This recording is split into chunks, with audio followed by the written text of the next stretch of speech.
Howdy folks, how you all doing, and welcome to your annual War Thunder video, which by my reckoning must mean that this is the year 2022. So hello from the future, I'm 52 years old now. In other news, Chris Roberts recently announced that after Star Citizen had passed $500 million in crowdfunding, he's planning to shut down the development offices in Los Angeles, Austin, Frankfurt and Derby, and shifting all future development on the game to his newly commissioned moon base in the Sea of Tranquility. In other Star Citizen news, Chris Roberts recently announced that they'd be shifting to using Unreal Engine 15 in order to take advantage of the advanced features of the new game engine. This, of course, means that all existing development work on the project will have to be scrapped, and development on the game will have to start again from scratch. However, Roberts was quoted as saying that he didn't think this was going to be a huge problem. Sales of ships can continue uninterrupted in the interim, as you don't actually have to have the new ship modelled and in the new game engine in order to sell them in the in-game store. Meanwhile, fans have expressed concern that Mark Hamill will be unable to fulfill his contractual obligations in performing voice acting work on the game since his technical death last month. But in a press statement released by the lawyers of the Hamill family just a few days ago, it was revealed that while Mr. Hamill is currently in suspended animation pending a cure for death, his contract with Cloud Imperium Games does mean that he can be released and revived from suspended animation for short periods in order to fulfill any contractual obligations to the role. In response to fans' concerns, Cloud Imperium Games likewise issued a press statement stating that they did not think that the unfortunate death of Mr. Hamill or his subsequent suspended animation would have any negative impact on the scheduled release date of Squadron 42, the single-player story campaign of Star Citizen, which is still slated for a summer 2049 release. Available exclusively, of course, at the Epic Games Store, which is scheduled to have a shopping cart feature implemented sometime in early 2063. Right, now that I've gotten all of that out of my system, what's going on in War Thunder?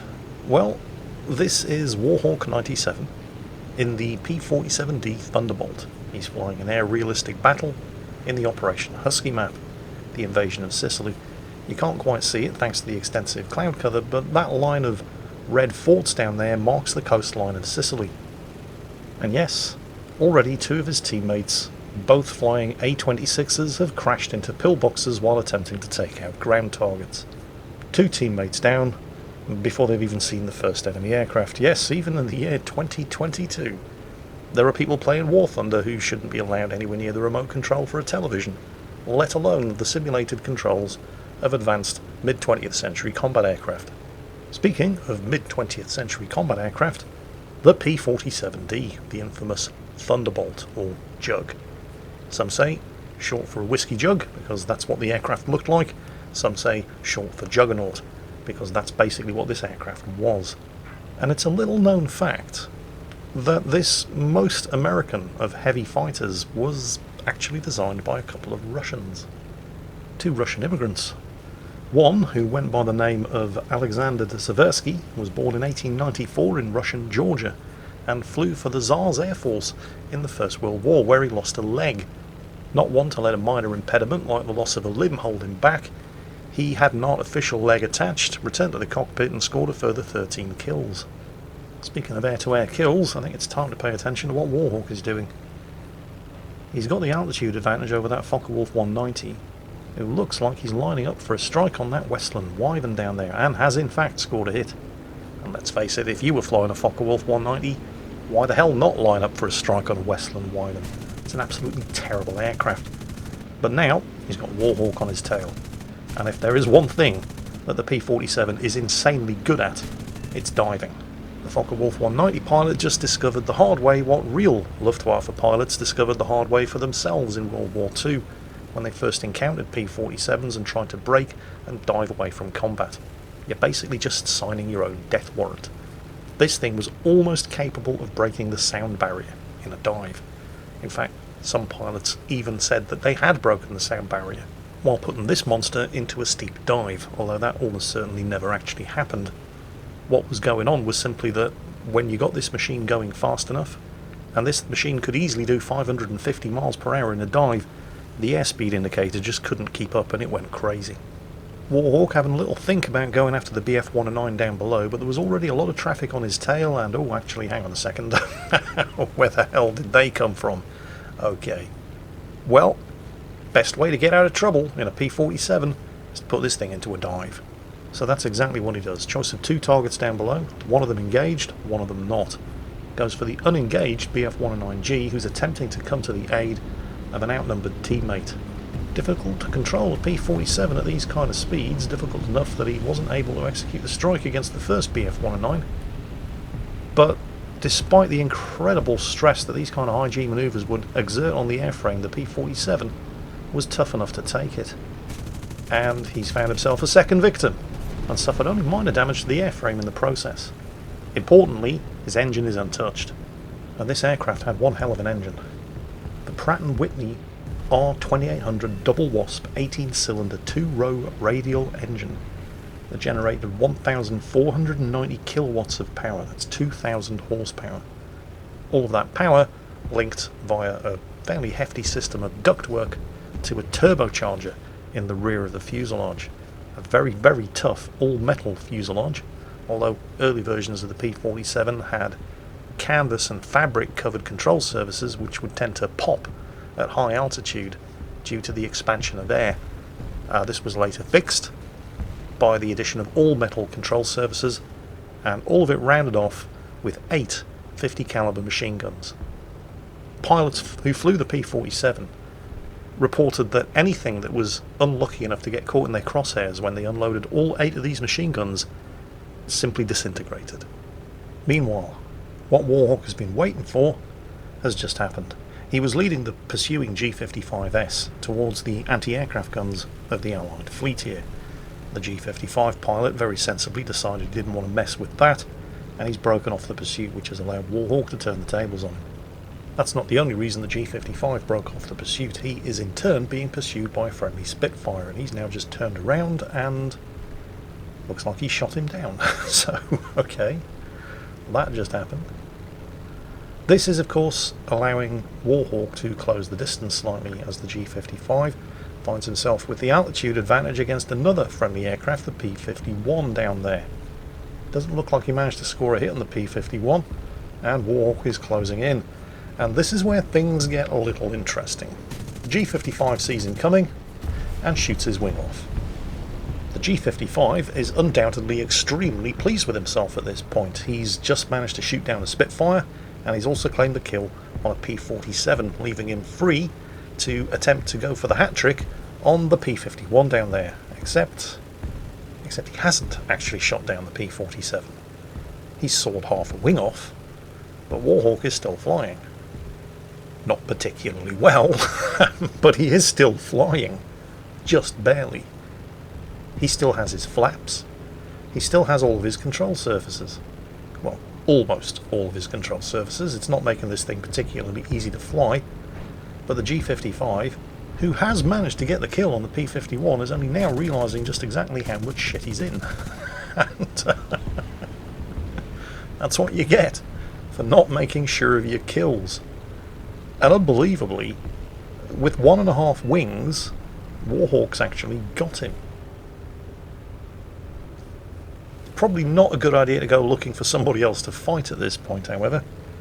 And this is where things get even more interesting, because you see, if you're flying in Operation Husky here, as an Allied pilot, the only place you can land to repair, rearm and refuel is on an aircraft carrier. And that's a bit of a problem if you're in a P-47, because these things were known by their pilots as a bit of a ground lover. And what they meant by that was that this thing really did not like to leave the ground. It required an extremely long takeoff run because it was so heavy, and once it was in the air, it really liked to get back down to ground level. I once had the privilege of seeing one of these things fly as part of the Flying Legends display at the Imperial War Museum at Duxford, where a P-47, a Spitfire and a P-51 were all taking off as part of the display. And let's just say the Mustang and the Spitfire got airborne first, got to altitude first, and had to spend a fair amount of time waiting for the P-47 to catch up with them.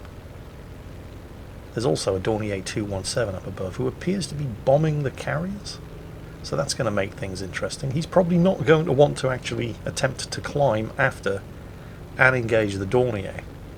Certainly not with the aircraft in this condition. That would probably be pushing your luck just a little bit too far. So, while Warhawk attempts to land this crippled, very heavy fighter aircraft on the, well, I was going to say relatively short flight deck of the USS Lexington. It's not actually that short a flight deck, but it's probably a bit shorter than you need to put one of these things down safely.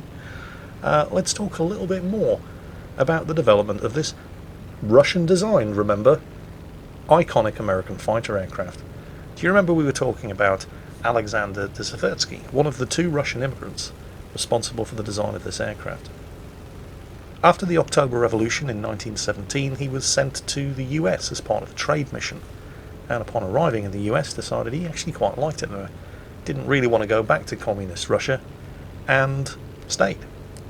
He began working as an aeronautical engineer for the US Army Air Corps, became an American citizen in 1927, and in 1931 founded his own company, the Seversky Aircraft Company, at Farmingdale on Long Island in New York State.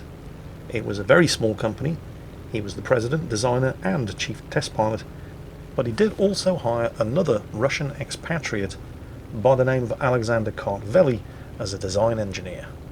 Oh, hang on a second, we'll conclude the history lesson in a moment. For now, Warhawk is attempting to put this thing down on the flight deck of the USS Lexington. You note that he's not using his landing gear. He's going for a belly landing because it's the only way he's going to slow down in time. And he actually managed to pull that off using only half of the flight deck of the Lexington.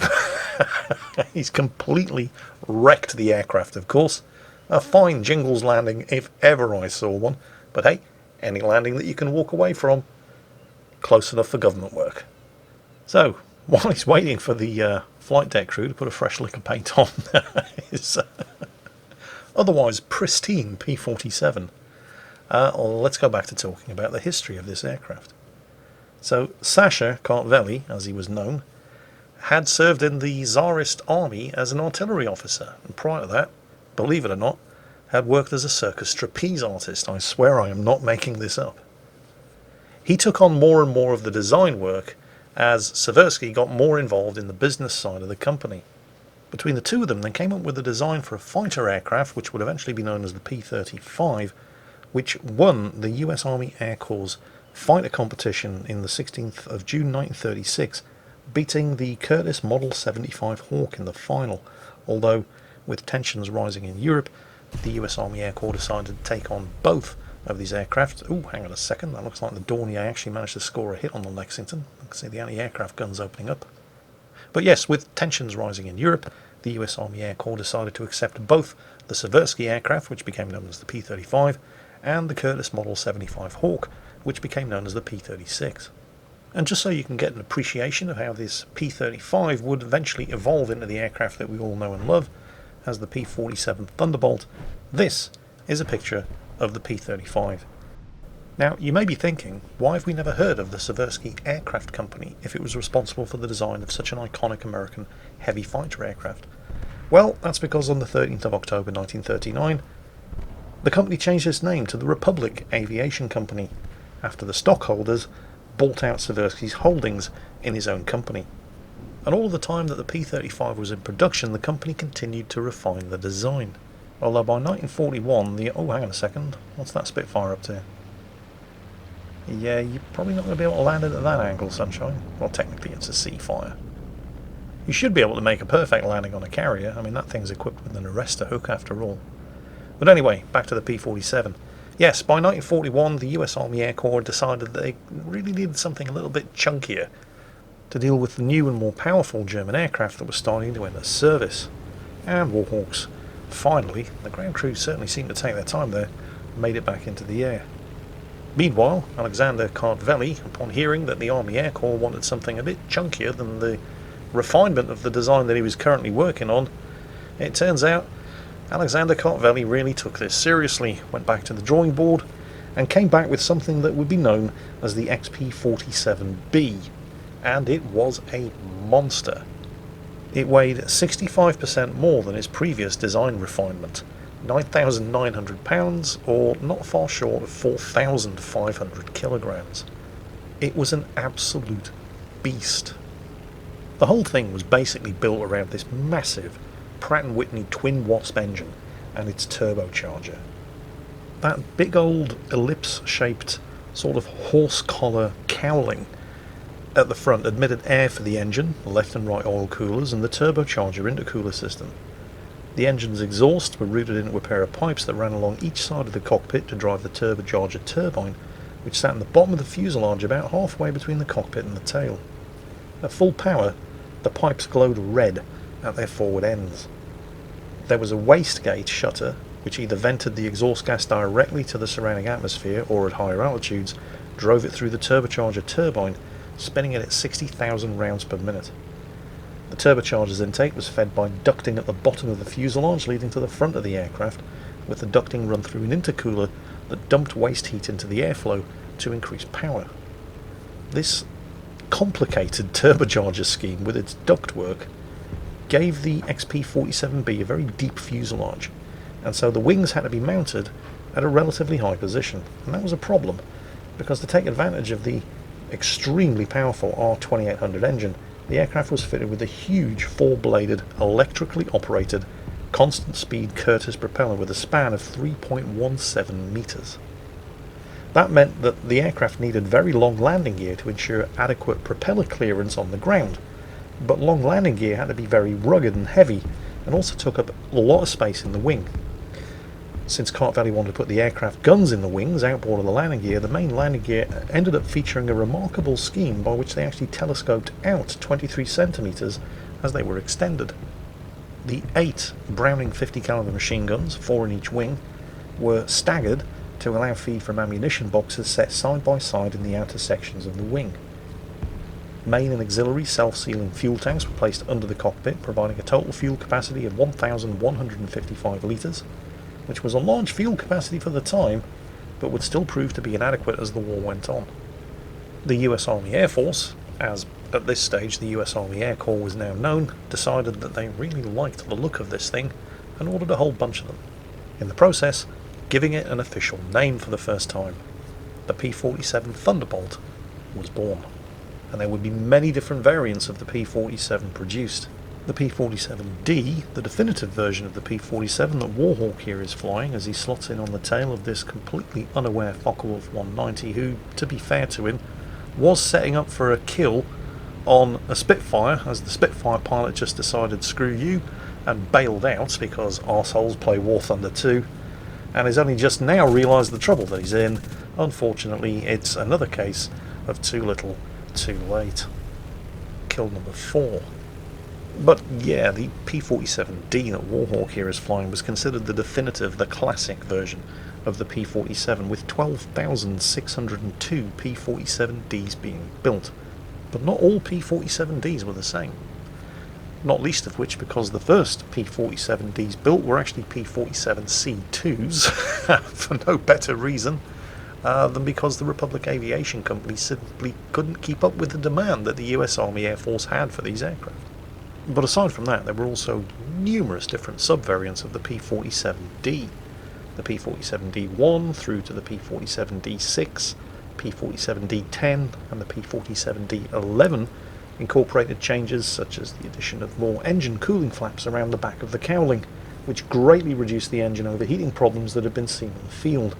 Engine water injection for more combat power, refinements to fuel, oil, hydraulic systems, and additional armoured protection for the pilot.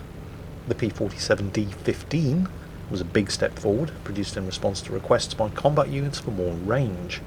The internal fuel capacity was increased to 1,402 litres, 370 US gallons, and the wings were plumbed to allow a drop tank to be carried under each wing, in addition to the external belly tank. A number of different types of external fuel tank were used, but the ones that proved to be the most successful, and certainly the cheapest, were ones adopted from the Royal Air Force, that were made from plastic impregnated paper, because if you're going to drop something over enemy territory, it had better be cheap, and it had better be useless to the enemy if they managed to recover it. And with this increased fuel capacity, the P-47 was now capable of conducting operations deep into German territory and could carry up to 1,130 kilograms or 2,500 pounds of weapons with it, as well as all of that extra fuel. And speaking of conducting operations deep into enemy territory, Warhawk is now running the gauntlet of the anti-aircraft fire from the enemy airbase, because he doesn't really have an awful lot of choice if he wants to nail this Dornier 217 on takeoff. And by crikey, I do believe he's got him. And so that's his 5th kill.